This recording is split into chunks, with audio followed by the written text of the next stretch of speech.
बयान पर बीजेपी प्रवक्ता डॉक्टर राम सागर ने तंज कसा। उन्होंने कहा कि बिहार में बीजेपी बड़ी पार्टी है, उसके सामने तेजस्वी की उपलब्धि शून्य है। डॉक्टर संजय जायसवाल के नेतृत्व में भाजपा को बिहार की जनता ने 53 से 74 और आज 74 से 77 सीट लाकर बिहार की सबसे बड़ी पार्टी विधानसभा में है। वो मुख्यमंत्री का चेहरा नहीं दिखाई पड़ते हैं। तेजस्वी यादव जिसका देश और प्रदेश में उपलब्धि शून्य है, लेकिन डॉक्टर संजय जायसवाल के सहयोग से ही आयुष्मान भारत कार्ड बना और 50 करोड़ लोगों को उसका लाभ मिल रहा है।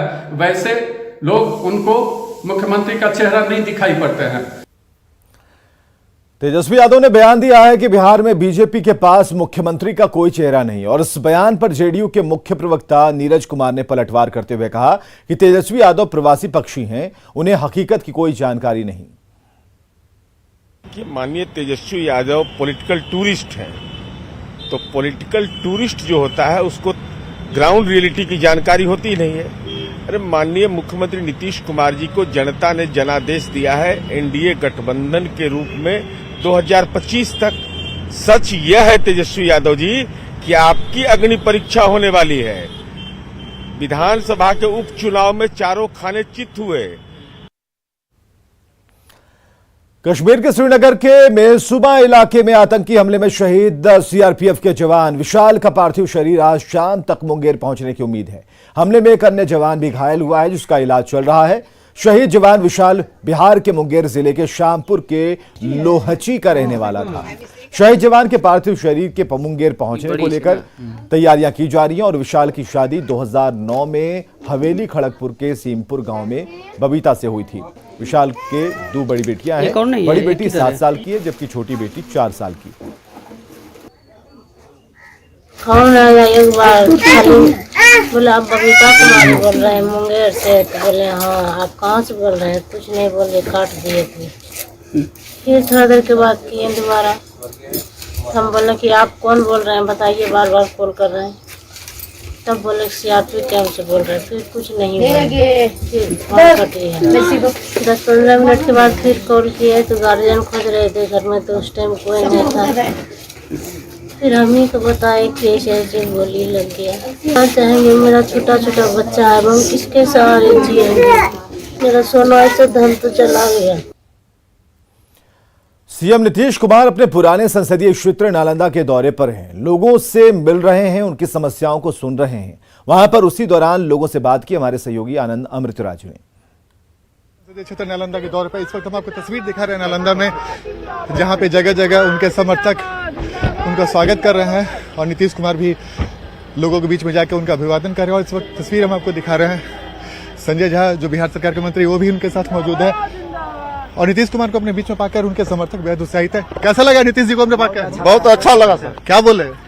बोलेगा अच्छा है सर, विकास ठीक है सर, बहुत अच्छे बच्चे, बहुत अच्छा लगा। बोल रहे हैं। ठीक है सर, बहुत अच्छा। तो नीतीश कुमार को अपने बीच में पाकर नालंदा के लोग भी बेहद उत्साहित और जाहिर सी बात है, नालंदा नीतीश कुमार की कर्मभूमि मानी जाती है और नीतीश कुमार अपने पुराने संसदीय क्षेत्र पहुंच रहे हैं, लोगों के बीच में जा रहे हैं, उनसे जानना चाह रहे हैं कि जो विकास के कार्य उन्होंने किया उसकी स्थिति क्या है। कैमरामैन सुबोध के साथ Anand Mitraj, news India network, Nalanda. Siwan में निर्दलीय एमएलसी प्रत्याशी रईस खान के काफिले पर जानलेवा हमला हुआ। इस मामले में रईस खान बाल बाल बच गए। मामला हुसैनगंज थाना क्षेत्र के महुअल गांव के पास की है। चुनाव के बाद रईस खान सिवान से सिसवन अपने घर जा रहे थे। इसी दौरान अपराधियों ने गोलीबारी शुरू कर दी। इस हमले में 2 लोग घायल हैं, जबकि एक शख्स की मौत हो गई है।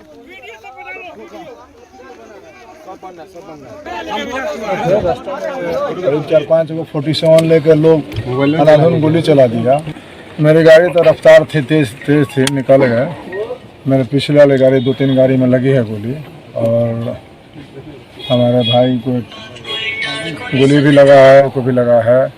उसके पीछे हमारे गांव का कोई लड़का जा रहा था, हमारे गाड़ी के पीछे ही था, तो उसको भी सुनने में उसको भी लगा तो डेट कर गया है। हम लोगों को जो सूचना मिली है उसका हम लोग सत्यापन कर रहे हैं। अभी सूचना मिली कि हुसैनगंज के किसी क्षेत्र में गाड़ी से लौट रहे थे लोग, तो रोड के किनारे से कहीं से गोली चली है। उसमें एक इनको गोली लग गई है, इनका ये तो आउट ऑफ डेंजर बताया जा रहा है, डॉक्टर साहब का कहना है। एक और आदमी को लगी है, शायद सदर हॉस्पिटल में उसका इलाज चल रहा है। तो हम लोग इन पूरे मामले को देख रहे हैं कि अभी हुआ क्या है। अभी प्रारंभिक मामला है तो अभी पूरा मामला को देखना पड़ेगा ये क्या बात हुई। कुछ अभी पता हमको चल रहा है किसी से सब बात क्या नहीं कारण? हुई है। जी जी। अभी तक किसी से बात मेरी नहीं हुई। और जेडीयू के पूर्व विधायक श्याम बहादुर सिंह ने कहा कि राजनीति में हिंसा नहीं होनी चाहिए। हालांकि उन्होंने यह भी कहा कि सबका हिसाब होगा। से हमला हुआ है रईस खान जी पर, क्या कहेंगे? बहुत गलत बात है जी बहुत, जितना निंदा कल जाए कम बा। जी जी राजनीति के हुआ तो हत्या का राजनीति कल ठीक नहीं है। जी जी AK-47 होके AK-47 होके जे भी काम कैले बा बहुत गलत बा, लेकिन हिसाब हो जोड़ के, ऐसा बात नहीं है जी भाई। तो हमारा बच गई है। जी जी हिसाब हो हिसाब होगा। हाँ एकदम हिसाब ले आई। चुनाव बिल्कुल शांतिपूर्ण हुआ और शाम में जब हाँ, ये घर बिल्कुल, जा रहे थे तब हमला कर दिया गया हाँ इन पर। बिल्कुल हिसाब हुई। नालंदा के बिहार शरीफ में साधु वेशधारी एक ठग को कोर्ट ने जेल भेजा है। दूसरे की संपत्ति पर कब्जा जमाने के लिए ठग पिछले 41 साल तक फर्जी मुकदमा लड़ता रहा। यह कहानी आपको पूरी फिल्मी लगेगी। मामला है सिलाव थाना क्षेत्र के मुरगावा गांव की, जहां 1981 में जमींदार कामेश्वर सिंह की पत्नी राम सखी देवी ने यह मामला दर्ज कराया गया था। राम सखी देवी ने आरोप लगाया कि उनके लापता बेटे कन्हैया का वेश धारण कर आया और उसकी करोड़ों की संपत्ति पर हक जताने लगा। महिला लगातार साधु वेशधारी उस शख्स को अपना बेटा मानने से इनकार करती रही। मामला सुप्रीम कोर्ट तक पहुंचा। कोर्ट ने मामले की सीबीआई जांच के आदेश दिए। सीबीआई जांच में नकली कन्हैया की पहचान दयानंद गोस्वामी के रूप में की गई।